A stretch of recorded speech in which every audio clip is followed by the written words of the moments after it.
नमस्कार दोस्तों, स्वागत है आप सभी को। आज हम लोग मिडवाइफरी का जो टॉपिक हम लोगों का चल रहा है उसको आगे कंटिन्यू रखते हैं। और ये टॉपिक आप सबको पता है कि एएनएम, जीएनएम या नर्सिंग की बात कर ले तो उसमें सबसे ज़्यादा पूछे जाने वाला ये टॉपिक है। सबसे ज़्यादा क्वेश्चन आपको इसी टॉपिक से आते हैं। तो इस टॉपिक से हम लोग मैक्सिमम क्वेश्चन देखेंगे और सारे क्वेश्चन को अच्छे तरीके से एक्सप्लेन करते हुए चलेंगे ताकि आपको कहीं कोई दिक्कत ना रहे। किसी भी तरीके से घुमाकर आपसे क्वेश्चन पूछे तो आप उसको सही आंसर करके एग्ज़ाम से आइएगा। तो चलिए, हम लोगों ने कल ये क्वेश्चन सब देख चुके थे। ईडीडी के बारे में हमने आपको पूरी डिटेल्स में बता दिए थे कि डिलीवरी की संभावित जो तिथि होते हैं उसी को ईडीडी कहते हैं। उसके बाद एफएचएस के बारे में भी हमने आपको बताए थे। उसके बारे में हमने बहुत सारे डिटेल्स में बताए भी थे, उसका नोट्स भी आपको दिए हुए हैं, उस पर एक बार चर्चा भी कर लेंगे। लेकिन इस क्वेश्चन को लेकर जो एफएस में हम लोग बताए थे, इस क्वेश्चन में जैसे कह रहा है कि समान एफएचएस, कुछ स्टूडेंट को इसमें दिक्कतें थी तो कह रहा है कि समान एफएचएस क्या है, मतलब है। इसमें इस टर्म में जो दिया है इसमें पूरा क्वेश्चन में क्लियरेंस नहीं किया है, मतलब कि कैसे इसमें क्या चीज़ होता है ये। तो ये एफएचएस की हम बात कर ले यहाँ पर, तो ये मतलब मापने का हार्ट साउंड जो मापा जाता है बेबी का, उसका इसमें दिया गया टर्म में, क्योंकि ऑप्शन के अनुसार यदि हम चले तो। वैसे एफएचएस के पूरी डिटेल्स हमने आपको बताए हुए हैं कल के क्लास में, वो हम आपको फिर से एक बार रिवाइज भी करवा देंगे। तो इसमें कह रहा है कि सामान्य एफएचएस है क्या। एफएचएस मतलब फेटल हार्ट साउंड होता है, जो बेबी को क्या करता है, बेबी के कंडीशन को क्या करता है, तो उसको मतलब कि डिसाइड करता है, उसको बताता है। जो कि वो कितना होता है, तो 120 से 40 मान सकते हैं, या एवरेज 1 से 10 से ले सकते हैं 60 तक। तो एवरेज करिएगा तो उतना आ जाता है। तो एक आपके ऑप्शन में किसी में 120 से 40 रहेंगे पर मिनट, या 1 से 10 से 160 रहेंगे। तो आप लोग घबराइएगा बिल्कुल भी नहीं, अगर इस ऑप्शन के अनुसार ये आपका करेक्ट आंसर हो जाएगा। क्या है एफएचएस, तो ये मतलब कि fetal heart sound of baby को कंडीशन को बताता है। और इसके बारे में, एफएचएस के बारे में और डिटेल्स हम आपको बताते हैं। यहाँ पर जो क्वेश्चन दिए गए हैं उसके अनुसार हमने आपको सारा कुछ बताए। ईडीडी के बारे में भी बताए हुए थे, कल का हम लोग यहाँ तक क्वेश्चन कर चुके थे।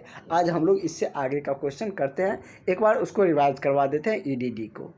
चीज़ को हमने थ्योरी में लिख कर दे दिया, मतलब वही है एफएचएस का भी, एफएसएस का भी, और यहाँ पर ईडीडी का भी पूरी चीज़ें यहाँ पर लिखा हुआ है कि ईडीडी का जो पूर्ण रूप से अगर उसका फुल फॉर्म की बात करें तो एक्सपेक्टेड डेट ऑफ डिलीवरी होता है। क्या होता है कि प्रसव की संभावित तिथि या अपेक्षित तिथि। प्रसव लिखा रहेगा या प्रसूति लिखा रहेगा। आप लोग जानते हैं प्रसव प्रसूति एक ही है। जब बच्चे होने लगते हैं उसको प्रसव या प्रसूति कहते हैं। तो उसी का मतलब संभावित तिथि कैसे डॉक्टर बता देता है कि इस दिन, इस महीने में, इस दिन को, इस इतने से इतने दिन के बीच में डिलीवरी होंगे। तब जाके मतलब कि डॉक्टर क्या करते हैं, एडमिट कर लेते हैं जो भी जहाँ पर जिस भी हॉस्पिटल में एडमिट होते हैं, चाहे पीएचसी सेंटर या सीएसपी सेंटर, सीएचसी सेंटर में।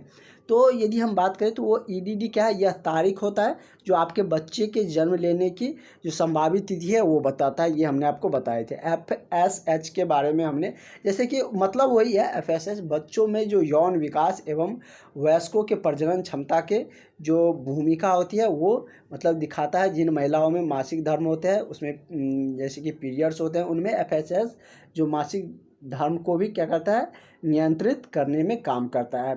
और जो हमारे जो वहाँ पर जो क्वेश्चन था, क्वेश्चन नंबर 30, तो वहाँ पर कह रहा था कि उसका साउंड के बारे में बता रहा था, मतलब कि कैसे, मतलब कि उसकी फ्रीक्वेंसी कितने होते हैं। तो उसमें क्या हमने बताया कि 1 से 10 से 160 या 120 से 140 के रेंज में होते हैं, जो कि फेटल हार्ट साउंड बेबी को जो होता है उस कंडीशन को वो बताता है।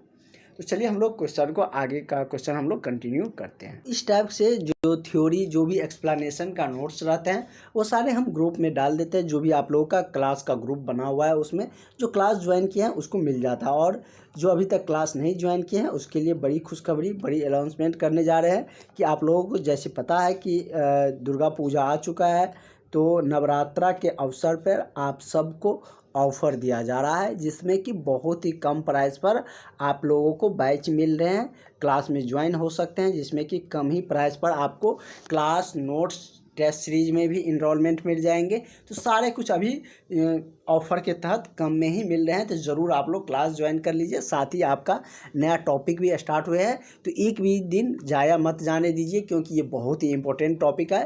तो इस नंबर पर 70 50 87 29 96 इस नंबर पर कॉल करके व्हाट्सअप करके क्लास ज्वाइन कर लीजिए। वैकेंसी आने का वेट मत करिए, वैकेंसी आएगा ही, क्योंकि अनाउंसमेंट हो चुका है। अगर आ जाएगा तब कहिएगा सर मेरा तैयारी नहीं है, तो उतना दिन तो आपका चला जाएगा, क्योंकि ज़्यादा समय तो मिलेंगे नहीं। इसी महीना में आपको लास्ट तक वैकेंसी की डिटेल्स देखने को मिल जाएंगे। और पेपर में लगातार दे रहा है, आपको तैयारी से मतलब है, वो सरकार का काम है, आयोग का काम है, फॉर्म निकालना, एग्ज़ाम लेना, एग्ज़ाम कंडक्ट करवाना, तो वो सब उनका प्रोसेस है, उसका काम है। सिर्फ आपका काम है एग्ज़ाम फॉर्म अप्लाई होंगे तो उसको भर देना, उसकी सूचना भी हम दे देंगे आपको, लेकिन पढ़ना आप ही को पड़ेगा, तभी आपका सिलेक्शन होगा। इसीलिए इतना मेहनत करके आप लोगों के क्लास लाया जा रहा है, तो आप लोग भी ज़रूर क्लास में जुड़िए। और जो भी आपका फ्रेंड है उसके पास भी क्लास वीडियो ज़रूर शेयर कर दीजिएगा, ताकि वो भी क्लास में जुड़ सके, वो भी क्लास ले सके। और धीरे धीरे आप लोगों का जैसे वैकेंसी आ जाएंगे तो हम लोग डायरेक्ट ऐप पर ही क्लास करेंगे, तो आप लोगों को वहाँ पर अभी यहाँ पर पढ़े रहेंगे, वहाँ पर रिवीजन होगा और भी बहुत सारे डिटेल्स वहाँ पर चर्चा करेंगे। तो इसके लिए आप लोग जितना हो सकता है अपने दोस्त को भी जुड़वाइए। ज़्यादा से ज़्यादा स्टूडेंट होंगे तो जल्द हम लोग ऐप पर क्लासेस शुरू कर देंगे। अगला क्वेश्चन कर रहा है, चलिए यहाँ से क्वेश्चन हम लोग देखते हैं। कह रहा है कि गर्भवती स्त्री के माथे और गाल पर होने वाला परिवर्तन। जब भी कोई महिला गर्भ धारण करते हैं तो उसके माथे पर और उसके गाल पर क्या होता है, लाल और भूरे रंग के धब्बे क्षेत्र बनने लगते हैं, जो कि मतलब कि गर्भवती का निशानी है। और इसको क्या कहते हैं, जैसे कि आप तो गांव सब में या कहीं आप सबके भी बोल चाल भाषा में उसका कुछ नेम होगा, कुछ ना कुछ तो नेम होगा ही, आप लोग कुछ नेम से उसको जानते होंगे, लेकिन उसका साइंटिफिक नेम क्या है वो आपको जानना है, क्योंकि क्वेश्चन में तो आपको ये पूछे जाएंगे। जब भी कोई गर्भवती मतलब कि गर्भ धारण करती है तो उसके माथे पर और गाल पर दो जगह परिवर्तन आपको देखने को मिलते हैं, जो कि लाल भूरे रंग के धब्बे जनरली हो जाते हैं। ऐसा नहीं कि सब में आ ही जाता है, तो उसको क्या कहा जाता है। तो जैसे इसमें आपका ऑप्शन दिया है सिट्रिया एल्विकैंस या क्लोआज़मा ग्रीवेडेरम या लीनिया निग्रा, तो क्या होगा। तो इसका जो साइंटिफिक नेम, जो साइंटिफिक टर्म से इसको जाना जाता है, तो उसको किस नाम से जाना जाता है, तो क्लोआज़मा ग्रेविडेरम के नाम से उसको जाने जाते हैं। तो इसका करेक्ट आंसर क्या हो जाएगा, ऑप्शन नंबर आपका बी हो जाएगा। और आपको एक होमवर्क देते हैं यही क्वेश्चन में, ये कितने महीना पर दिखने लगता है किसी भी गर्भवती के माथे और गाल पर परिवर्तन, ये आप आंसर करिएगा, कमेंट में ज़रूर बताइएगा। जो भी क्लास में जुड़े हैं मैसेज भी कर सकते हैं कि कितने महीने पर ये मतलब कि दिखना शुरू हो जाता है, ये आप सबके लिए है, नहीं तो हम कल बता देंगे। अगला है कि गर्भ अवस्था में सर्विक्स का मुलायमपन को क्या कहा जाता है। जब गर्भ अवस्था आती है, जब कोई भी महिला गर्भ धारण करते हैं तो उसका जो सर्विक्स होता है वो थोड़ा सा मुलायमपन आ जाता है, उसमें मुलायमपन आना शुरू हो जाता है, तो उसको कहा क्या जाता है, गुडेल्स साइन या चैडविक साइन या ऑरलैंड साइन या जैक मियर्स साइन। तो किस नाम से उसको जाना जाता है, तो उसे हम लोग किस नाम से जानते हैं, तो उसको गुडाइल्स साइन के नाम से जानते हैं। किस नाम से, तो गुडाइल्स साइन के नाम से उसको जाना जाता है। तो इसका करेक्ट आंसर क्या हो जाएगा, ऑप्शन नंबर आपका ए हो जाएगा। जहाँ पर भी एक्सप्लेनेशन की ज़रूरत होंगे वहाँ पर हम बताएंगे। अब सारे क्वेश्चन में बहुत ज़्यादा एक्सप्लेन में चलते जाएंगे तो उतना डीप में तो आपको पूछेंगे नहीं, और उससे हम लोगों का क्वेश्चन ज़्यादा नहीं हो पाएगा। जहाँ पर ज़रूरत लगेगा, जहाँ पर एक टाइप से जो भी टर्म है उससे बहुत सा तरीके से क्वेश्चन बन सकता है, तो वहाँ पर हम आपको पूरी डिटेल्स में समझाएंगे, ताकि आपको वहाँ से कोई भी क्वेश्चन अराइज हो, कोई भी क्वेश्चन पूछे तो आप उससे एग्ज़ाम में बनाकर आए। तो चलिए नेक्स्ट क्वेश्चन की तरफ हम लोग बढ़ते हैं। आगे का क्वेश्चन हम लोगों का क्या कह रहा है कि गर्भ अवस्था में लौह की कुल आवश्यकता, लौह मतलब लोहा जिसको आप लोग कहते हैं। तब ये नहीं कि मतलब कि जो आप लोग स्टील वाला लोहा देखते हैं वो देना शुरू कर दीजिए। लौह मतलब क्या, आयरन, इंग्लिश में ऐसे समझिए, लौह मतलब आयरन। कहता है ना कि इसके शरीर में आयरन की कमी है, ठीक है, एफ ही आ गया, मतलब कि इसके लोहा मतलब क्या, इसको केमिस्ट्री में किस नाम से डिनोट करते हैं, तो एफ ही इसका इंडिकेशन होता है। इसी को आयरन बोलते हैं, इसी को लौह बोलते हैं। तो ये मतलब कि जब गर्भवती धारण करते हैं तो उसके शरीर में आयरन की कमी आने लगती है। तो उसको कुल कितने आयरन की आवश्यकता पड़ती है? 300 मिलीग्राम, या mg मतलब क्या होता है, मिलीग्राम ही होता है, आप सबको पता है। बी में दिया है 1200 मिलीग्राम, 1000 मिलीग्राम या 800 मिलीग्राम। तो गर्भ अवस्था में लोहे की जो कुल आवश्यकता पड़ती है, जो आयरन की जो कुल आवश्यकता पड़ती है, वो कितने पड़ते हैं? तो वो लगभग 300 mg मिलीग्राम के आसपास में ज़रूरत पड़ती है, आवश्यकता पड़ती है। तो इसका करेक्ट आंसर क्या हो जाएगा? ऑप्शन नंबर बी हो जाएगा। और आप लोग एक टॉनिक आता भी है आयरन का एक टॉनिक आता है ना, बहुत सारे वो टॉनिक पिए भी होंगे जब कमजोरी आते हैं।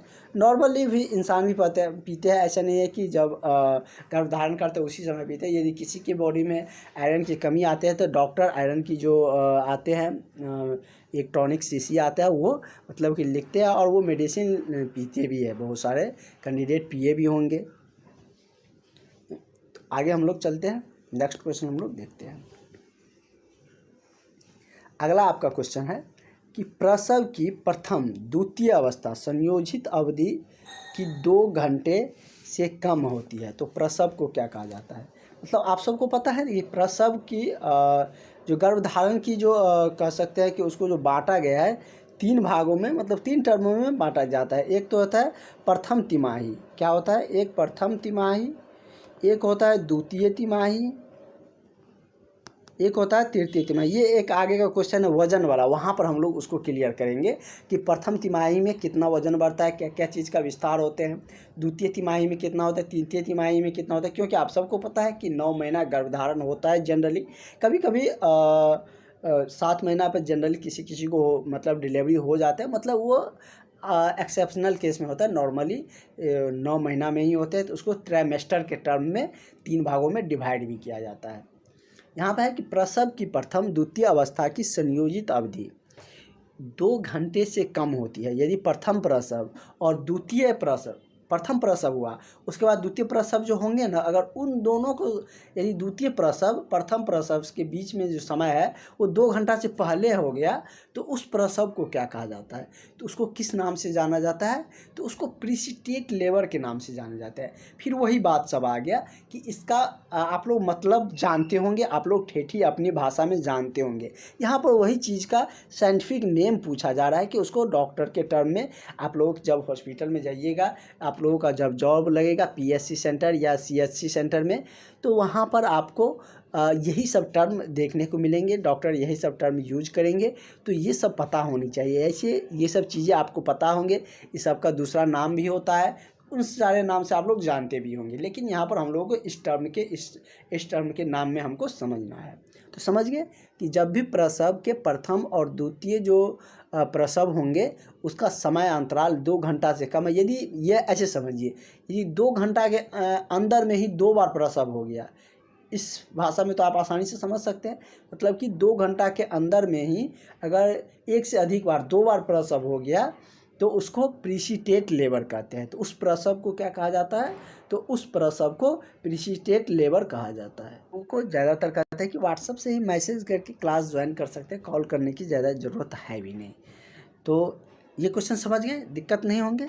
कोई भी क्वेश्चन में आपको दिक्कत नहीं रहना चाहिए। जब हमसे आप पढ़ रहे हैं तो आपको कोई भी क्वेश्चन में कन्फ्यूजन और दिक्कत वाली बात तो होनी ही नहीं चाहिए।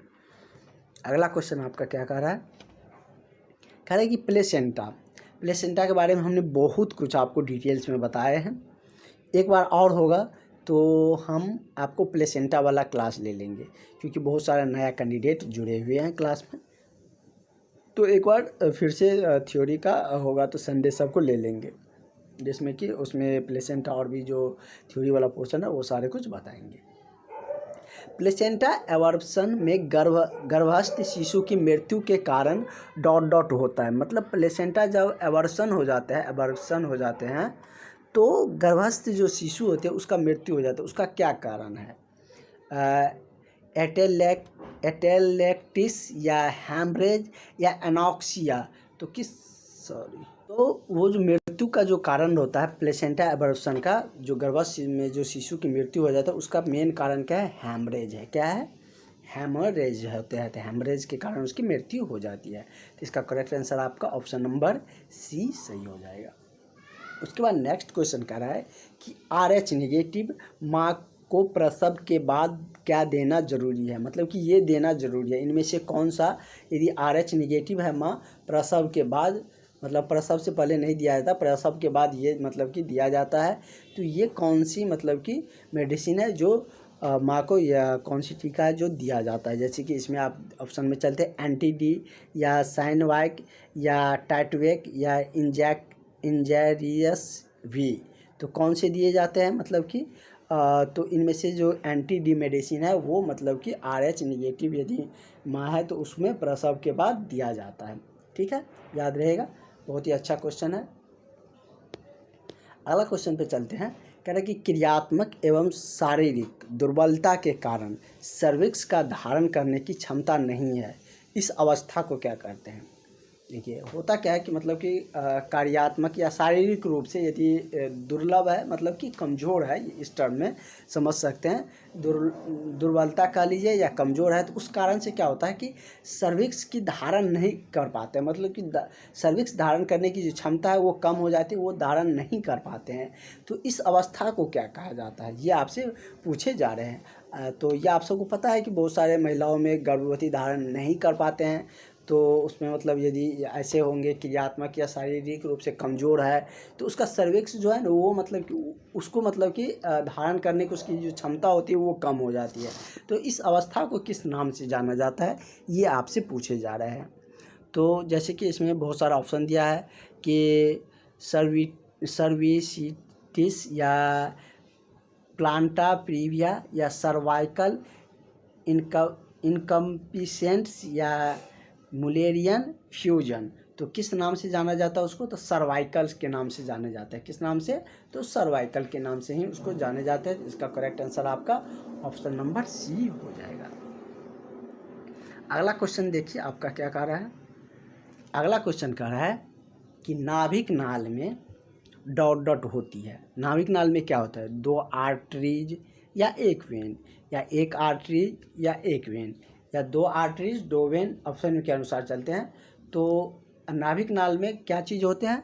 तो नाभिक नाल में 2 आर्टरीज और 1 वेन पाए जाते हैं। क्या होते हैं? 2 आर्टरीज और 1 वेन पाए जाते हैं। ठीक है, तो करेक्ट आंसर इसका क्या हो जाएगा? आपका ऑप्शन नंबर ए इसका सही हो जाएगा। नेक्स्ट क्वेश्चन पे बढ़ते हैं। आपका अगला क्वेश्चन क्या कर रहा है? कह रहा है कि गर्भ अवस्था में लंबवत अक्ष के साथ गर्भस्थ शिशु के लंबवत अक्ष का जो संबंध रहता है उसको क्या कहते हैं? गर्भस्थ के जो लंबवत अक्ष होता है, लंबवत मतलब समझते हैं ना, परपेंडिकुलर, जैसे ये है, तो इसको मतलब पूर्ण रूप से सीधा यदि खड़ा है या सीधा खड़े हुए प्रतीत होंगे तो वो उसको क्या कहते हैं? लंबवत कहते हैं। मतलब क्या 90 डिग्री अगर एंगल बना रहा है मतलब धरातल से, तो उसको क्या कहते हैं? लंबवत कहते हैं। वही कह रहा है कि गर्भस्थ का जो लंबवत अक्ष है, अक्ष गर्भस्थ शिशु के लंबवत अक्ष, जो गर्भस्थ का लंबवत अक्ष है, मान के चलिए ये गर्भस्थ का लंबवत अक्ष है और ये शिशु के गर्भवत अक्ष है, यदि दोनों एक दूसरे के लंबवत है, ऐसे रहेंगे तो क्या होंगे? एक दूसरे के लंबवत हो गया। तो इस संबंध को क्या कहा जाता है? लंबवत समझ गए, मतलब इस तरीके से रहेंगे। ये एक का लंबवत, एक का अक्ष हो गया, ये दूसरा का अक्ष हो गया, ये दोनों एक दूसरे पे 90 डिग्री पे खड़े हैं तो एक दूसरे क्या होंगे? परपेंडिकुलर हो जाएंगे, मतलब कि लंबवत हो जाएंगे। तो उस संबंध, मतलब कि जो लंबवत अक्ष होता है, जो संबंध रहता है, तो उस संबंध को क्या कहा जाता है? अवस्था, गर्भ प्रस्तुति, स्थिति या अंग स्थिति। तो उसको किस नाम से जानते हैं? तो उसको स्थिति के नाम से जानते हैं। क्या कहते हैं उसको? स्थिति। तो इसका करेक्ट आंसर क्या हो जाएगा? आपका ऑप्शन नंबर सी सही हो जाएगा। ठीक है, नेक्स्ट क्वेश्चन है कि गर्भ अवस्था में गहरे रंग की एक रेखा होती है जो कि नाभिक से प्यूविस तक मतलब कि जुड़ा रहता है। क्या है कि गर्भ अवस्था में एक गहरे रंग की क्या होती है? एक रेखा जैसी होती है। रेखा समझते हैं ना, मान के चलिए गर्भ अवस्था मतलब कि गर्भस्थ यहाँ पर है, तो यहाँ से मतलब कि नाभिक नाल तक ये अगर जुड़ा हुआ है तो मतलब कि रेखा की तरह ऐसे रेखा होता है ना, अगर ऐसे जुड़ा हुआ है, वो हमने आपको प्लेसेंटा वाले क्लास में फिगर के साथ समझाए भी थे। एक बार और उसको हम क्लियर कर देंगे आपको। तो वो रेखा जो नाभिक नाल से प्यूबिस तक रहता है उसको क्या कहा जाता है? लोकिया या लीनिया नाइग्रा या क्लोअस्मा या एस्ट्रीप्रे ग्रेविडेरम। तो क्या चीज़ से उसको जाना जाता है? तो उसको कहते हैं हम लोग लूनिया नाइग्रा। क्या कहते हैं? Linea nigra. क्या कहते हैं? Linea Niagara. करेक्ट आंसर क्या हो जाएगा? ऑप्शन नंबर आपका बी सही हो जाएगा। ठीक है, नेक्स्ट क्वेश्चन हम लोग देखते हैं। आज हम लोग ज़्यादा क्वेश्चन करेंगे और यहाँ पर एक यहाँ पर एक्सप्लेनेशन की ज़रूरत पड़ेंगे। यहाँ पर हम आपको बता देते हैं। कह रहा है कि नितंब प्रस्तुति में ज़्यादा खतरनाक क्या हो जाता है? मतलब जब नितंब प्रस्तुति होती है तो उस प्रस्तुति में खतरनाक क्या होते हैं? नाभिक नाल प्रोलैप्स या सहसा प्रसव या पैर प्लेलैक्स या हाथ प्रोलैक्स। तो क्या मतलब कि नितंब प्रस्तुति में ज़्यादा खतरनाक हो जाता है? तो नितंब प्रस्तुति के बारे में हम लोग पहले जान लेते हैं, ये नितंब प्रस्तुति होता क्या है, उसके बाद हम लोग जानेंगे इस क्वेश्चन का आंसर भी। वो कितनी बार कहते हैं कि ज़्यादातर मैसेज करके ही क्लास ज्वाइन करने का प्रयास करिए, और इस टाइम में तो बिल्कुल भी नहीं, सुबह को कॉल कर सकते। इसमें जैसे कि क्या दिया है कि नितंब प्रस्तुति में ज़्यादा खतरनाक, तो इसमें ज़्यादा खतरनाक क्या हो जाता है? तो नितंब प्रस्तुति में नाभिक नाल जो प्रोलैप्स होते हैं वो ज़्यादा खतरनाक हो जाते हैं। और इसके बाद है नेक्स्ट क्वेश्चन हम लोगों का कि स्त्री में गर्भ अवस्था में करीब कितना किलोग्राम शारीरिक वृद्धि होता है? तो ये गर्भ अवस्था का जो शारीरिक वृद्धि होती है वो मतलब कि क्या क्या वृद्धि होते हैं वो भी जानते हैं, और कब कितना वृद्धि होता है। जैसे कि आपको हमने बताए थे वहाँ पर कि हम लोग गर्भ अवस्था को 3 टर्म में उसको बांटते हैं, पीरियड में, समय में। जैसे क्या, प्रथम तिमाही के टर्म में, एक को क्या कहते हैं? 3 माह वाले को प्रथम तिमाही। उसके बाद द्वितीय तिमाही आता है। प्रथम तिमाही में कितना वजन बढ़ता है?